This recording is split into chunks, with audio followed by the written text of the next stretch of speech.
નમસ્કાર દર્શક મિત્રો, હું છું શ્વેતા. આપનું હાર્દિક સ્વાગત છે અમારી યુટ્યુબ ચેનલ રસોડુમાં. આજે અમે તમને લઈને આવી ગયા છે આણંદમાં રહેતા મીતા મેમના ઘરે. એટલે આ શીરો છે મેમ, એ કેવી રીતે બનાવવાના છો? એટલે આની અંદર હું ગાયનું ઘી વાપરવાની છું, રાગી વાપરવાની છું અને બીજો એક ટેસ્ટ કરવાની છું. અચ્છા, એટલે એ તો તમે અત્યારે તો જણાવશો નહીં. ઓકે, તો શરૂ કરીએ. એ આપણે સરપ્રાઈઝ રાખીશું. શરૂ કરી દઈએ. ઓકે.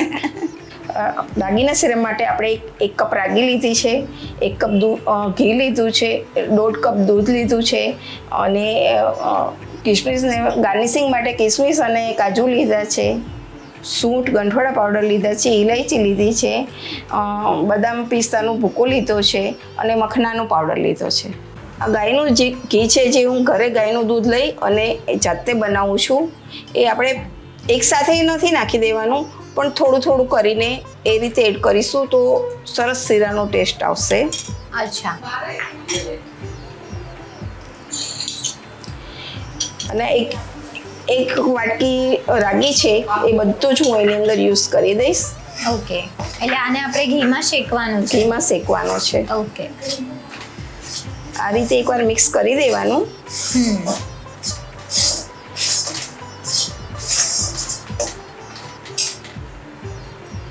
પછી એક ચમચી એડ કરતું જવાનું ઘી. આ રીતે એક 2 ચમચી એડ કરી અને મિક્સ કરતું જવાનું. ઓકે, એટલે એક સાથે નથી નાખવાનું, થોડું થોડું મિક્સ કરતા જવાનું, હલાવતા જવાનું.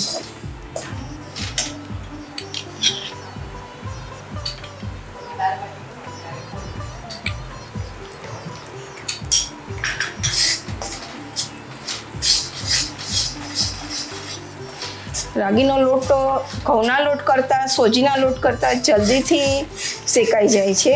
અચ્છા.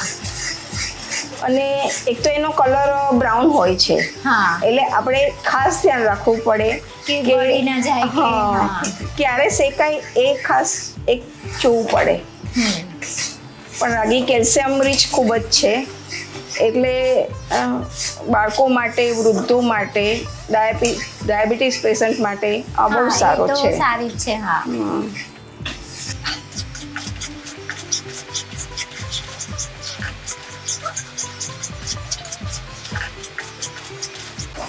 સાથે હું મખના એડ કરવાની છું, કે જે ફાઈબર રીચ છે અને એ પણ બધા માટે હેલ્થી છે. બાળકો માટે પેટ ભરેલું, આ બધી એવી છે ઇન્ગ્રીડિયન્ટ્સ એ ટાઈપના છે કે જેનાથી આપણને જલ્દી ભૂખ લાગતી નહીં, પેટ ભરેલું લાગે છે. તો કેલ્શિયમ રીચ પણ ખરા, પ્રોટીન રીચ પણ ખરા અને બધી રીતે સારું પડે છે.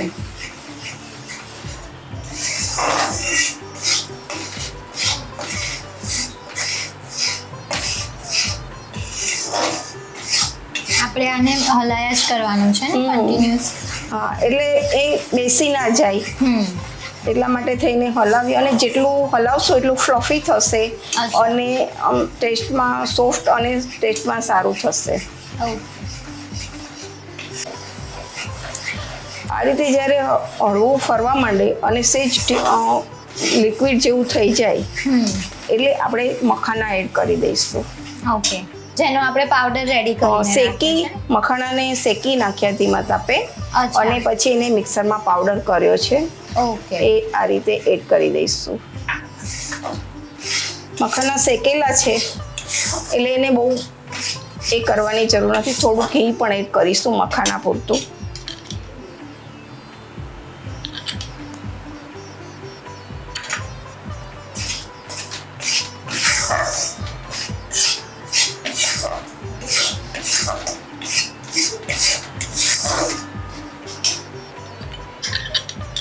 ઘીની અમુક મીઠાઈઓ એવી છે કે એની અંદર તમે આગળ પડતું ઘી નાખો તો એ તમને જલ્દી પચી જાય.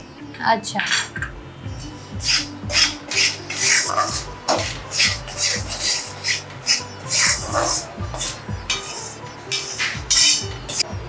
હવે આને રાગીનો લોટ અને મખાના શેકાઈ ગયા છે. આમાં આપણે થોડું રૂમ ટેમ્પરેચર પર ગરમ કરેલું દૂધ થોડું થોડું કરીને એડ કરીશું.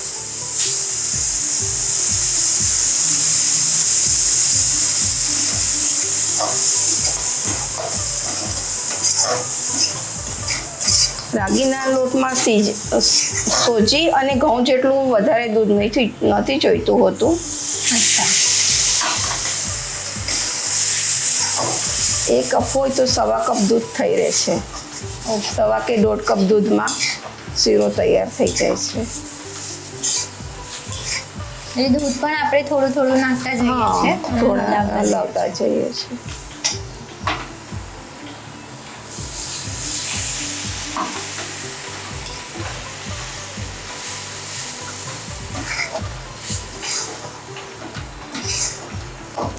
હવે મારો ટ્વિસ્ટ આવે છે કે જે મેં સરપ્રાઈઝ રાખ્યું હતું, આ બ્રાઉન સુગર છે પ્રકૃતિની, એ હું એની અંદર એડ કરું છું.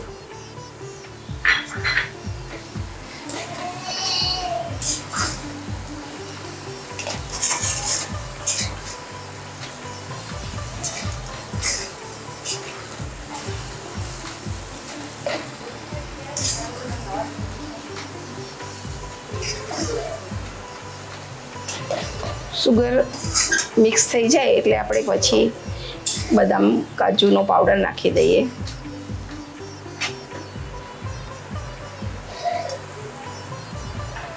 જે ક્રન્ચી ટેસ્ટ આપશે.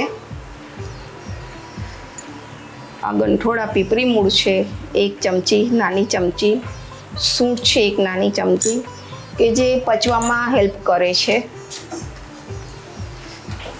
હવે આપણે ગેસ બંધ કરી દઈશું અને સારી રીતે બધું મિક્સ કરી દઈશું.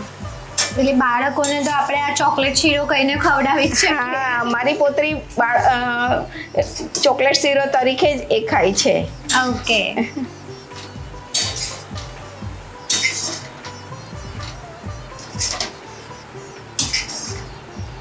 બસ હવે આપણો આ શીરો રેડી છે. ઓકે. ઇલાયચી પણ એડ કરી શકીએ છીએ તો સારી ફ્લેવર બેસે છે. ઓકે. એટલે હવે આપણો રાગીનો શીરો તૈયાર છે ખાવા માટે. ખાવા માટે એને હું ગાર્નિશ કરી દઉં. ઓકે.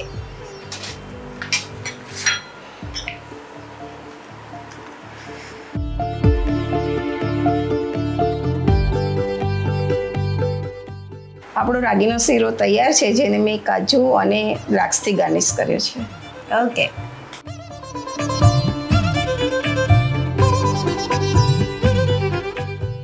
મીતા મેમ, અમારા વ્યુઅર્સને તમે રાગી શીરો શીખવાડ્યો, પ્લસ એમના બાળકો માટે ચોકલેટ શીરો, તો એના માટે અમારા ચેનલ તરફથી તમને એક સર્ટિફિકેટ અને આ એક નાની ભેટ જેને સ્પોન્સર કર્યું છે યુનિહસ્કે. થેન્ક યુ સો મચ રસોડું. Thank you so much Sita ma'am. તમે આવ્યા અમારી ઘરે આટલું સરસ શૂટ કર્યું, ઘણો આનંદ થયો. મજા આવી. ટ્રાય કર્યો કે નહીં અમારી જોડે જોડે આ શીરો? આવી જ જો અવનવી રેસિપી આપની પાસે પણ હોય તો અમને કોન્ટેક્ટ કરીને જણાવો. અમારો કોન્ટેક્ટ નંબર છે 8849484355. અને જો તમે અમારી ચેનલ પર પહેલી વાર આવ્યા છો તો અમારી ચેનલને સબસ્ક્રાઇબ કરવાનું ભૂલતા નહીં, જેથી અમારા ચેનલ પર કોઈ પણ નવો વિડીયો અપલોડ થાય તો સૌથી પહેલાં નોટિફિકેશન તમને મળે. ધન્યવાદ.